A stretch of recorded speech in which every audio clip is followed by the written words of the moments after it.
All right, we are looking at A77, and we're going to do some select problems. Now, when you look at the first two problems, there's no addition and subtraction, so I can jump in and reduce. So I'm looking at number one, 15 and 12. Do they both have a common factor that we can reduce? I'm looking at 15 and 12. They both divide by 3. So I'm left with the 5 and a 4. All right, what about the m's? 1m. Where? So they both have m's. Who has more m's? Bottom. The bottom. So I'm going to knock out that top m, and I'm left with an m in the denominator. Okay. Now, it does say to state the excluded value, but remember, we're not focused on that right now. We're just focusing on breaking them down and reducing, and that will be another day. All right. Then when you look at these problems, in order to work with these, you are going to have to factor. All right, when I look at a problem like this, there's nothing to factor up top, so I'm going to keep that k plus 8. And the bottom, I'm not going to break it into the reverse FOIL. I'm just going to take out the GCF. What's the GCF of 4k squared plus 32k? 2.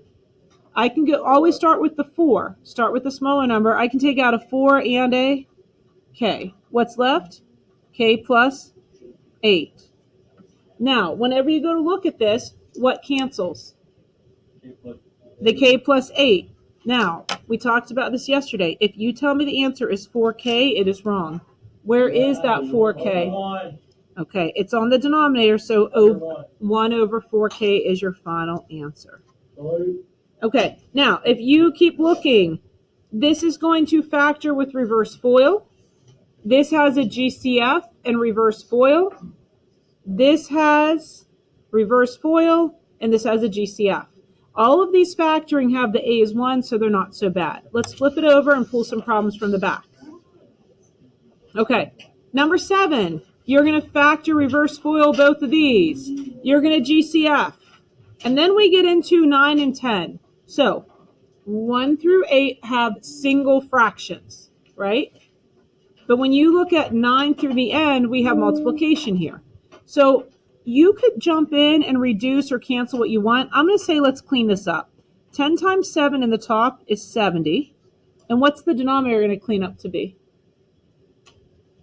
8 times 9 is 72. And what do I do with these m's?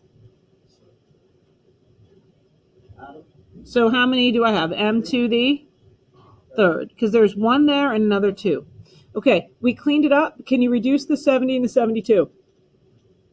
Yeah, I mean, I can definitely divide by 2. 10.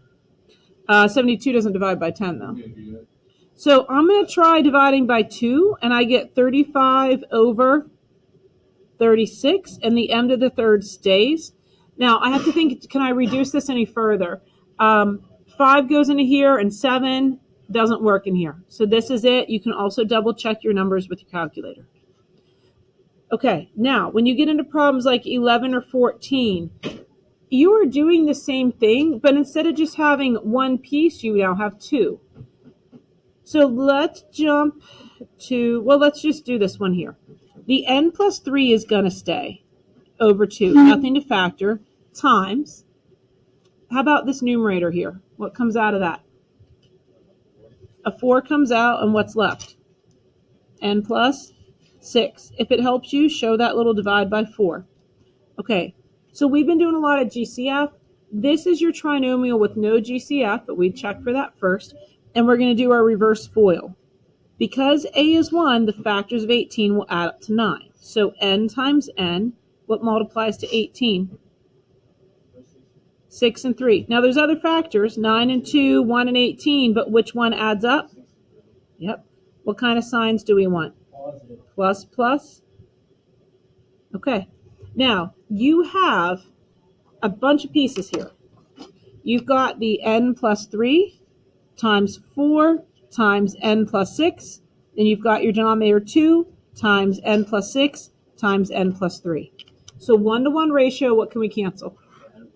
Okay, this n plus 3, because it's multiplication, and this n plus 3, and you said? N plus 6. And n plus 6. There's one more thing, I think you said it. 4 and 2. The 4 and the 2 also reduce because they're out front. 2 goes into 2 once, and 2 goes into here Twice. So what's left? 2 over 1. Just 2 or 2 over 1? 5. Okay. You want to make sure that you don't lose any of the leftover pieces. All right, so I am going to let you pick. Do you want to do 12, 13, or 14? 13. I heard 13.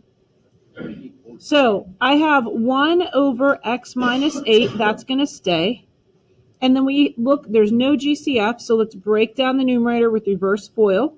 X times x. Now when I see 9, I think 3 and 3, but that's not going to work out. I need a positive and a negative. So what do I want to use to get negative 9? But it has to add up to negative 8. 9 and 1. What kind of 9? Positive or negative? 9, negative 1. Backwards. Yeah. You want the negative 9 to add up to the negative 8. Double check your signs or things don't factor. Okay, how about the denominator? No GCF, x and x. So reverse FOIL, yep. What multiplies to 3? 3 and 1. Does that add up to positive 4? Okay. Now look for what cancels. Any numerator to any denominator can cancel. X plus 1. Does anything else cancel?